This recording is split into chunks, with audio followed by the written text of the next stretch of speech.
வணக்கம்ங்க. இது உங்கள் கொங்குளம் சேனல். நீங்கள் இந்த வீடியோ என்ன பார்க்க போகிறீங்கன்னா, நான் வாழைக்காட்டுக்கு களைக்கொல்லி அடிச்சுட்டு இருக்கிறேங்க. அன்றைக்கி வெண்டை செடி அறுத்தோம்லங்க, அந்த காட்டுக்கு தாங்க. கால் மாறலான்னு பார்த்தோங்க. அது பார்த்தீங்கன்னா பில்லு ஏறிடுச்சு.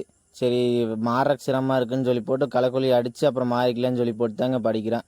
நீங்கள் கேட்பீங்க, ஏன்னா இயற்கை விவசாயம் பண்ணுற அப்படி இப்படி நியாயம் பேசினா இப்போ என்ன களைக்கொல்லி அடிச்சுட்டு இருக்கிறான்னு சொல்லி போட்டு. இயற்கை விவசாயம் பண்ணுறது தாங்க, எடுத்தாங்க கவுத்தோன்னு எதையும் பண்ண முடியாதுங்க. இது எப்போ நார்மலாக பண்ணுற விவசாயத்தை பண்ணிகிட்டே தான் இருக்கணுங்க. இயற்கை விவசாயம்னா அது வழிமுறை நிறையா இருக்குதுங்க. அதெல்லாம் கரெக்டாக பண்ணால் மட்டும்தான் இயற்கை விவசாயம் சரியாக வருங்க. நானும் இயற்கை விவசாயம் பண்ணுறேன்னு சொல்லி போட்டு முதல்லேருந்து எடுத்தேன் ஏதோ அது இதையும் பண்ணோம்னா அப்புறம் ஒன்றும் இதாகாதுங்க. அதனால் கரெக்டாக பண்ணணுங்க.